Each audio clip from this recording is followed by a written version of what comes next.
সময়টা অনেক খারাপ যাচ্ছে শেখ হাসিনার। দেশের গণমাধ্যম, দেশের বিচারিক ব্যবস্থা, দেশের ট্রাইব্যুনাল, এখানে নানান ধরনের গল্প, প্রতিবেদন, নিউজ প্রতিদিনই আসছে। আর এগুলাতে বাংলাদেশের মানুষের এক ধরনের একটা মেন্টালিটি হয়ে গেছে যে না ভাই, এগুলা ঘটেই। তারপর সরকার ক্ষমতা থেকে পড়ে গেলে আবার কখনো এই সরকার আসার সুযোগ হলে একদম পানির মতন ঝরঝর করে যত মামলা আছে এগুলা পড়ে যাবে। আসলে যারা রাঘব বোয়াল বা এত বড় পোস্ট পদবিতে থাকেন তাদের কিছু করার মতন ক্ষমতা সরকারের থাকে না। তবে সরকারের ক্ষমতা থাকুক না থাকুক, ইন্টারন্যাশনালি শেখ হাসিনার কিন্তু একটা বাটে পড়ে গেছেন। আর এই খেলাটা এমন একটা সময় ঘটছে যে আপনার কি বলা হয়েছে, জাতিসংঘ একটা তদন্ত প্রতিবেদন দিয়েছিল, খেয়াল আছে?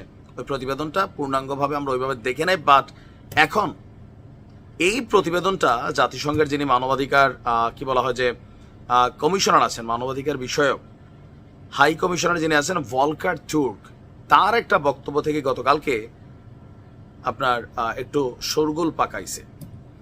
তবে তারা যেই দাবিটা করছে জাতিসংঘ, যে তারা মৃত্যুদণ্ড চায় না, তবে বিচার চায়, মানে তাদের বক্তব্য মৃত্যুদণ্ড অ্যাপ্লাই করা যাবে না, বিচার হওয়া উচিত। কাদের? জুলাই গণঅভ্যুত্থানের সময় আন্দোলনকারী এবং সমর্থকদের উপর মানবতা বিরোধী অপরাধ ঘটেছে। আর এটা কে করেছে? আওয়ামী লীগ সরকার। গুরুতর মানবাধিকার লঙ্ঘন করেছেন তৎকালীন সরকারের কর্মকর্তা, আইন শৃঙ্খলা রক্ষাকারী বাহিনী, গোয়েন্দা এবং ক্ষমতাসীন দলের সদস্যরা। তাদের সুনির্দিষ্ট উদ্দেশ্য ছিল আন্দোলনকে দমন করা এবং আওয়ামী লীগ সরকারকে ক্ষমতায় টিকিয়ে রাখা। আর এগুলোর মধ্যে যারা জড়িত তাদের প্রত্যেকের সুবিচার নিশ্চিত করা প্রয়োজন বলেছেন জাতিসংঘের মানবাধিকার বিষয়ক হাই কমিশনার ভলকার তুর্ক। গতকালকে আপনার জেনেভায় জাতিসংঘের মানবাধিকার বিষয়ক কার্যালয়ে যে কাউন্সিল ছিল, সেই কাউন্সিলের 55তম অধিবেশনে তিনি বলেছেন বাংলাদেশে 2024 সালের 1 জুলাই থেকে 15 আগস্ট পর্যন্ত মানবাধিকার লঙ্ঘন নিয়ে জাতিসংঘের তথ্যানুসন্ধান দলের যে প্রতিবেদন, সেইটার বিষয়বস্তু উপস্থাপন করেছেন ভলকার তুর্ক। তিনি বলছেন বাংলাদেশে পদ্ধতিগতভাবে গুরুতর মানবাধিকার লঙ্ঘন করা হয়েছে। শতাধিক বিচার বহির্ভূত হত্যা, নির্বিচারে গ্রেপ্তার, নারী শিশুদের নির্যাতন, বিরোধীদের নির্যাতন, সহিংসতা চালানো হয়েছে। মানবাধিকার লঙ্ঘনের উদ্দেশ্য ছিল আন্দোলন দমন করা এবং সরকারকে ক্ষমতায় টিকিয়ে রাখার। সবকিছু হয়েছে আওয়ামী লীগের নেতৃত্ব এবং জ্যেষ্ঠ নিরাপত্তা কর্মকর্তাদের নির্দেশনায়। আন্দোলনকারী এবং তাদের সহযোগীদের দমনে মানবতা বিরোধী অপরাধও সংগঠিত করা হয়েছে। সরকার আন্দোলনকারীদের চিকিৎসা সেবা পেতে দেয়নি। এদিকে আন্দোলন শেষ হওয়ার পর ক্ষমতাচ্যুতদের বিরুদ্ধে গুরুতর প্রতিশোধ নিতেও দেখা গেছে। মানে তারা ডাবল একটা স্ট্যান্ডার্ড মারছে। আওয়ামী লীগ মানবাধিকার লঙ্ঘন করছে, তো এখনকার সরকার কি বৈশা বৈশা দুধ দিয়া সর দিয়া ভাত খাওয়াচ্ছে? না, এই সরকার ক্ষমতায় আসার পরেও আপনার যারা ক্ষমতাচ্যুত হয়েছে 5 আগস্টের পর আগের সরকারের সমর্থক, পুলিশ এবং সংখ্যালঘুদের উপর গুরুতর প্রতিশোধ দিতে দেখা গেছে।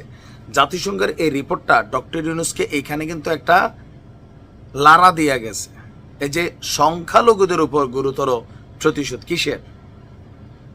পলিটিক্যালি সেটা তো বলা নাই, যে সংখ্যালঘু, যেটা পাকিস্তান, ভারত বলছে, আমেরিকা বলছে, বিভিন্ন মানবাধিকার সংগঠনগুলো বলছে। পরবর্তী পদক্ষেপ হিসাবে জবাবদিহিতা নিশ্চিতের বিষয়টি তুলে ধরেছেন তুর্ক।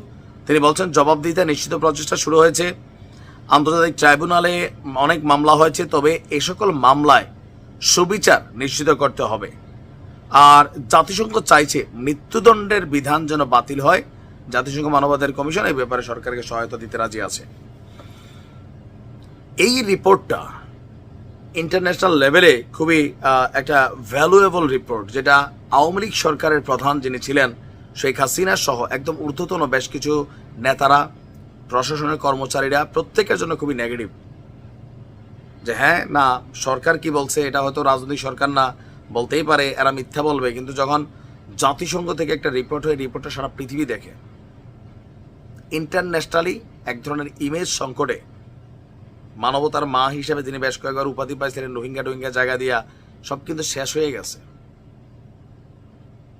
দেখা যাক কি হয়। ভালো থাকুন।